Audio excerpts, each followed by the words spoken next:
Coach always brings the heat. I love it. I'm so excited someone's going to defend me in the dating world. It ain't my mom. It ain't Kelly. It's not our friends. They all tell me I'm picky and that I should settle. I'm not settling. That's why this show gives you winners, because I don't settle for bad guests. I don't settle for bad boyfriends. I don't settle for bad anything. We only elevate and we reach for the best. And that's why this next guest is coming on. He is one of the best in the business. He works for NHL.com. He's got the edge. He knows exactly where to be looking in the props market when it comes to the Stanley Cup. Tonight, it might be the last night that we're betting this, but maybe they survive. We've got a lot to get to with him. Troy Perlowitz is joining the show. What is up? Thanks so much for having me. I don't know how I'm going to follow that, but I will do my best. Oh, don't worry about it, because if you listen, I don't want you to get in trouble. I just want you to look like you are doing the most educated research that you possibly can. We want to get Troy on air more. Coach, he's already served his time. He knows that he's like, I'm ready for the heat. I want to be canceled. Come at me. We don't need you canceled yet, Troy. Well, tonight so the Stanley Cup, the most beautiful trophy in all of sports, will be in the building. In the building. Yeah, Wayne Gretzky will be there, which is my idol. I love him. And Taylor Swift might be there. So, I mean, it's like the greatest thing that could ever happen could be in Florida tonight. Do you think it ends tonight? I don't. I think we're going 7. I thought we were going 7 from the start. I'll stick with it. I don't think the Oilers have played their best hockey so far in this series. I expect them to, do that. Oh, wait, hon, I cut you off. Continue. Sorry. I expect the Oilers to win tonight. I really think that I thought we've been going towards going 7 games all series long. So I really think that's going to end up with Edmonton winning tonight. Well, did you see this on DraftKings? This bettor who has the $270,000 on the line. If the Oilers lose, then he's out. So I am a very risk adverse person. This is another level of crazy. I thought he had it was a $15 bet or a $10 bet, and he was offered $100,000 cash out. Yeah, I wouldn't be able to say no to that. Me neither. Well, now he has to ride it out. Right. Yeah, I understand that side of it, but woof, that takes something. This is going to be like watching the Circa Survivor people in Vegas waiting out the last week of the NFL season. This poor guy, I feel for him, but we're going to talk some props because that's what this show is all about. Our pearls of wisdom today. You've got an anytime goal parlay for plus 450. So with Connor McDavid and Leon Draisaitl, their point props are there will be no value on their point props. McDavid is first and Leon Draisaitl is tied for 7th in NHL history in points per game while facing elimination. If those two players don't get on the scoreboard tonight, there's no way Edmonton's going to win this game. So I don't see any value on betting them individually, but I do see value on betting them together. They factored on the same goal 17 times this postseason, 4 in this Stanley Cup final. I expect if the Oilers fall behind early, and remember, Florida is such a good first period team. If Edmonton falls behind early, I expect McDavid and Draisaitl to play together. And when they play together, you have 2 of the 5 best players in the league on the ice at the same time. I think it's only a matter of time before one of them, and in my case, both of them score. If the total is 6.5, like it has been this whole series, juices to the under. How come this Stuart Skinner under 25.5 saves? So I like this Skinner prop for 2 reasons. And it has nothing to do with, I think Skinner is bad and I expect Florida to win a lot. I like him. I like this for 2 reasons. One is he has a very short leash, right? So if he gives up a few goals early, just like in Game 4, I don't think Chris Knobloch, head coach of the Oilers, will hesitate to pull him and go to Calvin Pickard, just like he did in Game 4. So I think the leash is short, which means I think there's a little bit of value on going under on Skinner. The other thing is that Edmonton's a very good defensive hockey team. People forget that because the whole goal scoring has been so high in this series. But Edmonton, in terms of shot prevention, is top of the league. During the regular season, they allowed the fewest high danger scoring chances against. So they're really good in terms of playing good, solid defensive structure in front of Skinner, which is why I think that the value is on his under. I expect when facing elimination, playing desperate hockey, I think the Edmonton Oilers will come with their full defensive great performance. And that means Skinner might not see a whole lot of rubber tonight. And therefore, I think I like the under on that one. Jessica says she's pro Florida today. A lot of shots on goal unders for Oilers skaters. But then Sean Michael says, no way McDavid goes out like this. He may score a hattie. Thoughts? Yeah, I tend to go with the second one. I can't see McDavid. Another thing with McDavid is that last year in the Stanley Cup final, remember, everyone remembers that Florida went up 3-0 and Edmonton had to battle back. McDavid had back-to-back 4-point games in Game 4 and Game 5, and then got completely blanked in Game 6 and Game 7.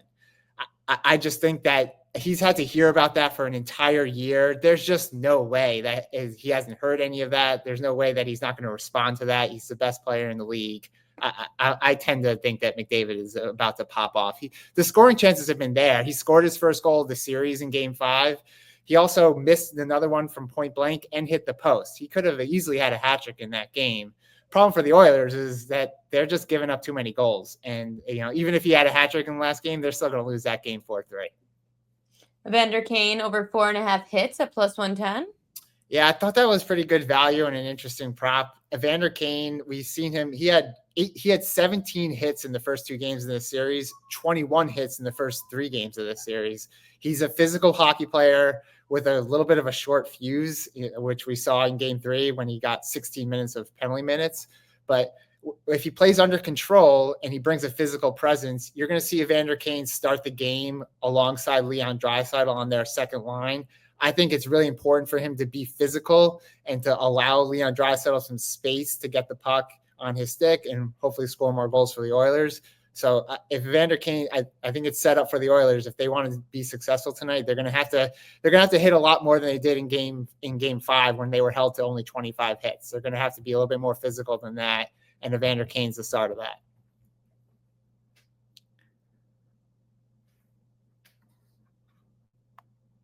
Mike was muted. The dog's been crying, so I'm trying to not distract you.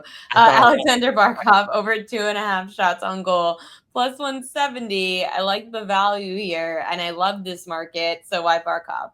Yeah, well, I expected Barkov to play a lot. That's the reason I'm really going towards that, is because Barkov is the main defender that Florida likes to use against McDavid. Aleksander Barkov and Sam Reinhart on the same line. Those are the top 2 players in the Selke Award, which is for the top defensive forward in the league. Those are the 2 top finishers. So Barkov and Reinhart should see a lot more playing time tonight going against McDavid, who's facing elimination and is going to be seeing a lot of ice time himself. So the two forwards that Florida uses to defend McDavid have been Barkov and Reinhart. So Barkov, I thought his best game of the series was in Game 5. He was a lot more noticeable, had the puck on his stick a lot more, had a few scoring chances, and he's also a better player at home. Over 60% of his points during the regular season came at home. I don't necessarily see him getting onto the scoreboard, but I do see him shooting a lot more and getting those shots on goals. You love this market of winning from behind, and the Oilers you can get for pretty good value, a little more than 3-1. How come you like this market so much? Well, I like this. Particularly in this series. This series has just been so wild. We've seen 3 overtime games. We've seen 3 come from behind wins. We saw the Oilers come from 3 goals behind in Game 4, which is just crazy. The Oilers are a really good third period team, and the Panthers are a really good first period team. So that would lead you to believe that maybe we'll see if we do see a comeback, it'll be the Oilers. And I'm on the side of the Oilers, so I might as well just get more value and see the Oilers win in a comeback fashion. Which period is going to be the highest scoring one? So I think the first period is going to – so as everyone knows, we've seen overs go we've seen the games go over the total in each of the first 5 games of this series. I think the first period is both teams are going to come – with a fight, right? I think that both teams want to get on early. Neither team wants to chase the game, especially the Oilers. They feel like they've been chasing the game. Each of the last several games, they've been falling behind early and having to chase back. So I see goals coming in the first period. I don't necessarily see, it might just be 2 goals because we might finally see that. And we've talked about this all series. Unders are going to come, whether it's now or in It's game 7. crazy. It's been 5 overs. Yeah. Oh, the over has hit 5 times in each of the first 5 games. The goal scoring, this is the highest scoring Stanley Cup final since the 80s. I mean, it's been a lot of goals. So I think the first period, that's where the value is in terms of being the highest scoring period tonight. The Conn Smythe, obviously, if you think Edmonton has a shot, then there's got to be value out there. Who could we be looking at? Yeah, there's several buy low candidates, and you're looking at McDavid and Draisaitl each. They're each, I thought I saw this morning, Draisaitl was 7-1, McDavid was 8-1. I think that's a tremendous value for the 2 best players in the league. I know it's a lot, asking Edmonton a lot to win 2 games, 1 on the road and then a game 7 at home. But you have the 2 best players. That's a huge buy low candidate for both McDavid and Draisaitl. The other long shot that I'll give you is if the series ends tonight and Sergei Bobrovsky, who's the goaltender for the Florida Panthers, has an unbelievable game. I saw him, I think he was 100-1 to win the Conn Smythe. I just think, remember, this is a voted on award, so media members. Well, if it's been a high scoring series, you think he still really has a shot? Well, so it's also the Conn Smythe is the playoff MVP, not just the final MVP. Bobrovsky was incredible in the conference finals to get them to this point, and he should have won the award last year. Last year, the Conn Smythe went to Connor McDavid on a losing team. I think some media members might remember that and say, I think we owe this guy one. I could just see it's not out of the realm of possibility of that happening. And 100-1, that's an incredible value if you grab that now on Sergei. But let's say he has 40 saves tonight and they win on a 1-0 shutout. That's not out of the realm of possibility. So I think that's a tremendous value if you wanted to take a long shot on it. Mr. Researcher, because I know that you do the edge stats over at NHL, NHL.com, NHL Fantasy. Earl wants to know how many shots on goal is Draisaitl averaging? So he's second in this series in high danger shots on goal. In just this series, he's the leader in points and the leader in the final. I don't know how much he's averaging per game. McDavid's the one who's actually leading the entire playoffs in shots on goal. Draisaitl's behind him. But Draisaitl is a player we've seen. So interesting about Draisaitl, in game 3 of this series, he had 0 shot attempts, 0 shots on goal, obviously, which we never see from Leon Draisaitl. He's usually bringing the volume in terms of getting shots on goal, or at least getting shot attempts. We saw him respond, obviously, with the overtime winner in game 4, and he was pretty good in game 5 as well, even though the Oilers lost. I expect Leon Draisaitl to be shooting for the net a lot tonight. Troy Perlowitz of NHL.com, NHL Fantasy. Are you ready to play my favorite game? I am. Okay, let's do it. It is propaganda.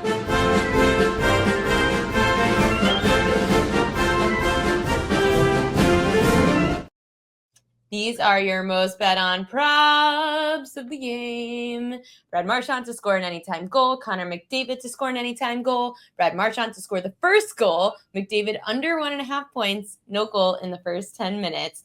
Which prop is the public wrong about? I'm going to go with you. I know you don't like first-time goal scorers. I'm not against Brad Marchand scoring first. That's something I would be against. I like no goal in the first 10 minutes. I'm on that side, and I've talked about how much I think McDavid is in for a big game tonight. Brad Marchand, he's winning the battle against Father Time this series. He's got 6 goals. It's the most that any player had in the Stanley Cup final in nearly 35 years. I just have a feeling that Edmonton's going to be on him tonight and not giving him any space. The interesting thing about Brad Marchand is that he's scored 3 goals. 3 of his 6 goals this series have come off the rush, which is a big surprise to me because you usually need a lot of speed to generate offense off the rush. And Brad Marchand, being 37 years old, is probably a little bit step behind than he usually is. But I just have a feeling that the Edmontons, they've had enough of this story. They've had to listen to two straight days of Brad Marchand being a great hockey player, which he is in his own right. I just don't think that there's any way the Oilers let him get behind them. And if they don't do that, if they defend him well, I don't see him getting this on the scoreboard, especially not first. Well, for everyone that likes to fade the public, these are the top 5 most bet on props for tonight's Panthers-Oilers game. You just heard it from Troy Perlowitz himself about which props he feels the public is wrong about. So hopefully the public is wrong again today. Troy Perlowitz, what are you up to these days? Where can everybody find you? I'm at Troy_Pearl, and follow us on all of our Instagram and X at NHL Fantasy. Well, we're there, and we're hopefully. I'm hoping that we have a couple more extra days, and another game is on our schedule on Friday, so we'll be there all week. Hey, listen, if we have another game, then we'll hear from you, and if we don't, then maybe we'll get you in for some kind of recap and looking ahead to 2025-2026 season. But Troy Perlowitz, you have been such a rock star all postseason long with us here at the Prop Queen Pod. So if it is the last time that you're giving out some props with us until next season, thank you for helping us so much this year. Thank you. I've really enjoyed coming on. So thank you so much for having me.